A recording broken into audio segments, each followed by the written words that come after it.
La région a fait du développement du très haut débit et du numérique un axe fort de son mandat, d'abord par la volonté de Christian Estrosi puis celle de Renaud Muselier, un axe fort au travers d'une politique que l'on a nommée Smart Région, qui porte donc très bien son nom, qui est une région que l'on veut connecter, une région que l'on veut projeter dans l'avenir, dans le XXIe siècle, une région intelligente.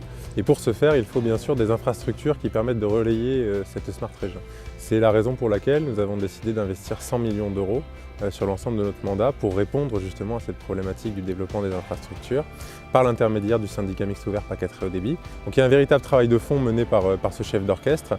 On le voit aujourd'hui ici à Sisteron, on le voit dans les Alpes d'Haute-Provence, pour un désenclavement du territoire qui sera bénéfique à tous.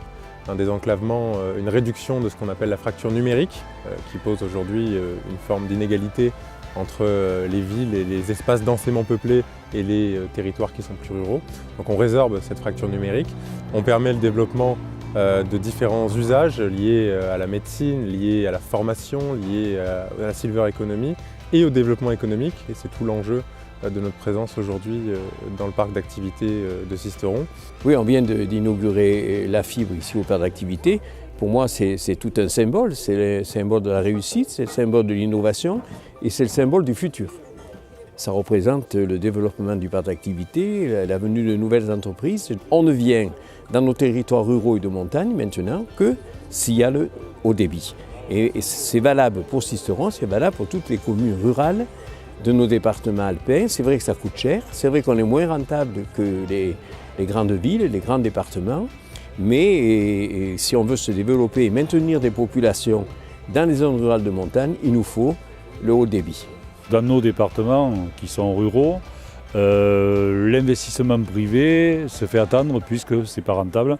Et donc avec l'aide de la région, de l'État et de l'Europe, on a pu investir 93 millions d'euros entre le 0,4 et le 0,5 pour que la fibre puisse arriver au plus près des habitants. La participation du département du 0,4, c'est 1,4 million en investissement par an et 300 000 en fonctionnement aussi.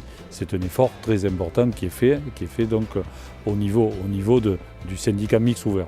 Et puis on a commencé, nous, dans notre département, je parle de ce que je connais, par la vallée du Jabron, qui n'est pas la vallée la plus riche du département, mais pour montrer bien que là aussi, tout le monde avait droit à la fibre, tout le monde avait droit d'être connecté, parce qu'au-delà de la fibre, au-delà du transfert des fichiers, etc., il peut y avoir aussi du télétravail. Et ça, pour nous, c'est important. Il y a la phase 2 et la phase 3 dans 2018 et 2019 à faire. Ça va induire 1800 et 1000 prises supplémentaires. Et pour la phase 1, donc les 1800 prises, il y a tout le câblage de la verticalité, c'est-à-dire des immeubles à faire. Donc nous avons déjà câblé 112 immeubles et le reste est à faire pour après relier le particulier ou les entreprises comme le cas présent aujourd'hui à la fibre optique. Avoir du haut débit, avoir de la fibre, c'est devenu une nécessité, c'est devenu obligatoire parce que n'importe quelle entreprise a besoin de transférer des fichiers, a besoin d'échanger, a besoin de communiquer.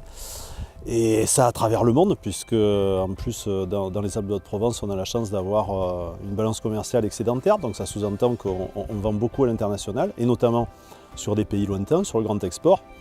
Fatalement, avoir de la fibre, c'est un outil de première nécessité aujourd'hui.